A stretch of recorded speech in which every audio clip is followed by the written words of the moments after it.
जय माता दी दर्शकों, हमारे YouTube चैनल पर आपका स्वागत है।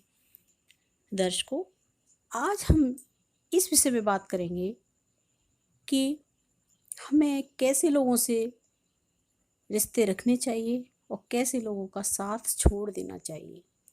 अगर हम अपने जीवन में उन्नति चाहते हैं, तरक्की चाहते हैं और अपने उद्देश्य को पूरा करना चाहते हैं, एक अच्छा इंसान बनना चाहते हैं, एक स्वाभिमानी जिंदगी जीना चाहते हैं, तो आवश्यक हो जाता है कि हम ऐसे ही लोगों का साथ पकड़ें जो हमारे उद्देश्य को पूरा होने में हमारी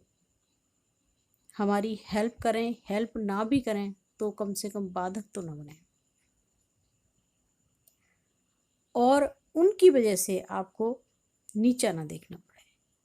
आपको अपने स्वाभिमान को खुद बनाना होगा। स्वयं आपको ये चुनना होगा कि आपको कौन से रास्ते चुनने, कौन से लोगों का चुनाव करना है।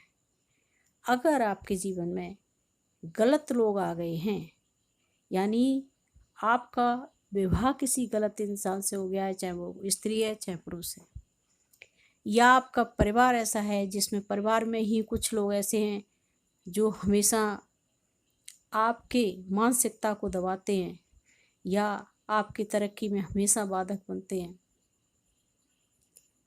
तो यदि आप उनको सहन करते रहते हैं तो कहीं ना कहीं आपकी मानसिकता दब जाएगी और दबी रह जाएगी।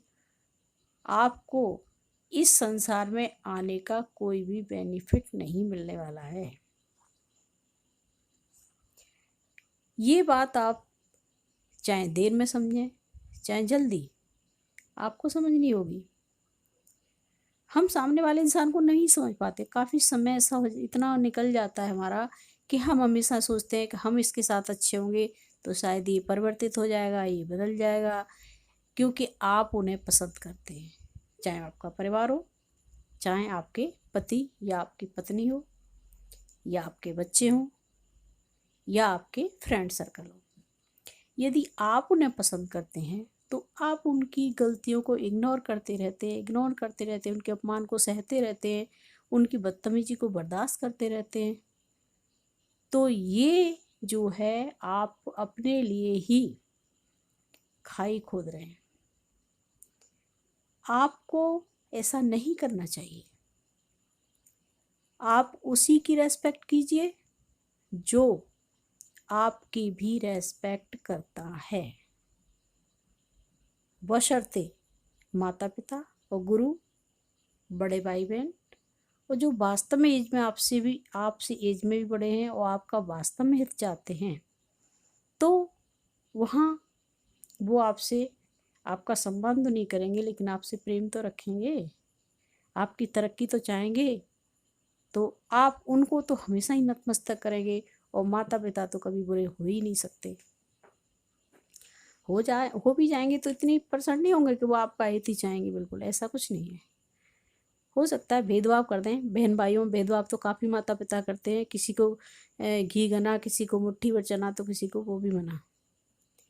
ऐसा तो होता है और खूब देखा गया है, लेकिन फिर भी वो आपका अहित नहीं चाहेंगे, वो आपको आशीष ही देंगे। तो आप उनको छोड़िए, एक गुरुजन और माता पिता। बाकी रहे रिश्ते बहन भाइयों के हों या भाभी ननद के हों या ननद भाभी के हों, या जो है आपके मित्र के हों या आपके पड़ोसियों के हों, या आप जिन संस्था में काम कर रहे हैं, जिस संस्था के आप वर्कर हैं, या किसी के ओनर हैं, या आपके अंडर में लोग काम कर रहे हैं, आप उनके ओनर हैं, या जो है आपका कोई ओनर है, लेकिन मेन ओनर भगवान है, कोई किसी का ओनर नहीं है।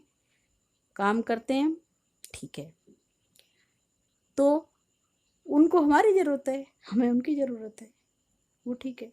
पति पत्नी के रिश्ते बराबर के होते हैं। ऐसा भी नहीं कह रहे हम कि आप आपके ओनर तो आप उनका सम्मान नहीं करें, नहीं करें, लेकिन ये भी ध्यान रखें कि कहीं वो आपका अपमान तो नहीं कर रहे। सही बात को बर्दाश्त कीजिए। अगर आपकी गलती पर कोई कह रहा है तो आप बर्दाश्त कीजिए, बिना गलती के बर्दाश्त मत कीजिए। और अपने स्वाभिमान को बना के रखिए। हमेशा जो है ऐसे लोगों से ही संबंध रखिए जो वास्तव में विचारों के अच्छे हैं, चरित्र के अच्छे हैं और हमेशा सबका भला करने वाले हैं, ईमानदार हैं, सदाचारी हैं। अच्छे लोगों का साथ वैसा ही होता है जैसे एक सुगंध का साथ। जब आप सुगंध के अंदर रहते हैं और आप एक बगीचे के अंदर जाएंगे तो आपको खुशबू प्राप्त होगी, लेकिन आप गंदगी में खड़े होंगे तो आपको गंदगी मिलेगी जिससे आप बीमार पड़ जाएंगे। तो ऐसे ही गलत लोगों का साथ भी आपको आपकी मानसिकता को बिगाड़ देगा।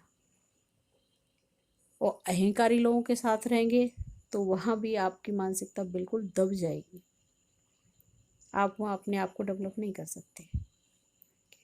तो अपने स्वाभिमान का ध्यान इंसान को, हर किसी इंसान का हक है कि वो अपने स्वाभिमान का ध्यान रखे, अपने स्वाभिमान को बना के रखे। और यदि कोई आपको महत्वपूर्ण नहीं समझ रहा अपने जीवन में, आप उसके जीवन में आपकी कोई इम्पोर्टेंस नहीं है, वो केवल धोखा दे रहा है आपको, आप धोखे से ही आपके साथ उसने संबंध बनाया है, रिश्ता बनाया है पति पत्नी का, शादी ब्याह जो भी है, या फिर कैसे भी जुड़ गया रिश्ता, तो वो आपको यदि कोई धोखा दे रहा है, चाहे वो पत्नी है चाहे पति है, यदि वो आपको धोखा दे रहा है, आपके सम्मान को ठेस पहुंचा रहा है, आपको इग्नोर कर रहा है और आपका केवल यूज कर रहा है, तो आपको समझ जाना चाहिए कि ऐसे इंसान से आप जो हमेशा धोखा ही खाएंगे। क्योंकि जो इंसान आपको महत्व नहीं दे रहा है तो वो कभी नहीं देगा, वो कभी चेंज नहीं हो सकता, चाहे आप उसके लिए कितना भी कुछ करेंगे। तो सबसे महत्वपूर्ण ये है कि आप जो है ऐसे लोगों का साथ छोड़ दें। और वो जो उसने धोखा दिया है, जिस प्रकार उसने धोखा दिया है, उसका जो है उसकी सजा तो उसको देनी है, लेकिन साथ नहीं रखना है उसका साथ हमेशा छोड़ देना चाहिए। यदि आपकी मजबूरी है कोई कि बच्चे हैं, परिवार है, बच्चों के साथ हमें निभाना पड़ता है, क्योंकि बच्चों का फ्यूचर देखने के लिए बहुत ज़रूरी हो जाता है कि हम उन रिश्तों को निभाते हैं। तो हमें ऐसे लोगों को दिल से, दिमाग से निकाल देना चाहिए। उनसे कोई भी आत्मिक संबंध नहीं रखना चाहिए, हृदय में उसको ऐसे बंदों को नहीं रखना चाहिए। केवल अपने बच्चों के समर्थन के लिए आप ऐसे रिश्ते को निभाएं। और हमारी कोई भी मजबूरी नहीं हो सकती कि हम ऐसे गंदे रिश्तों को अपनाएं जो हमारा सम्मान नहीं करते, जो हमें धोखा दे रहे हों। कोई हमारी मजबूरी नहीं हो सकती, क्योंकि हम उन ईश्वर की संतान हैं जिन्होंने कभी भी अन्याय की जीत नहीं होने दी और हर आदमी को बराबर का हक दे के भेजा है कि वो अब ईश्वर की आराधना करे और सत्य को अपनाए। फिर हम असत्य को क्यों अपनाएं? जन्म एक बार हुआ है तो हमें अपने जीवन के उद्देश्य को पूरा करना है। हमारा उद्देश्य जो है हम वो प्राप्त करें। ऐसे लोगों में न उलझें, न ऐसे लोगों का साथ पकड़ें। और जो है हमेशा सम्मान करिए और संपर्क करवाइए। गलत लोगों का साथ आपको कभी नहीं उठने देगा। और अगर आप ऐसे लोगों को सहन करते हैं तो सम्मानीय लोग आपका सम्मान कभी नहीं करेंगे, क्योंकि हमेशा उनके दिमाग में ये चीज़ रहेगी कि आप ऐसे इंसान से रिश्ता निभा रहे हैं। जहां आप खड़े होंगे आपको यही सुनना पड़ेगा कि आप ऐसी पति से रिश्ता निभा रहे हैं या आप ऐसी पत्नी से रिश्ता निभा रहे हैं। फिर बताइए आपके दिल को क्या गुजरेगी। इसलिए संभल जाइए, छोड़ दीजिए ऐसे लोगों का साथ, क्योंकि या तो आप उनके जैसे नहीं हैं या वो आपके जैसे नहीं हैं। हमारा उद्देश्य तो केवल सीधे साधे लोगों का मार्गदर्शन करना है, वरना जो इंटेलिजेंट हैं वो तो खुद ब खुद अपने रास्ते चुन लेते हैं। केवल ये वीडियो 50% लोगों को ही पसंद आएगा, क्योंकि इस 50% लोग ही इस मानसिकता के साथ जी रहे हैं। आधे धोखा दे रहे हैं, आधे धोखा पा रहे हैं। 25% ऐसे लोग हैं जो हाँ, उनका लक बहुत अच्छा है। जय हिंद, जय भारत। वीडियो देखने के लिए आपका बहुत बहुत धन्यवाद।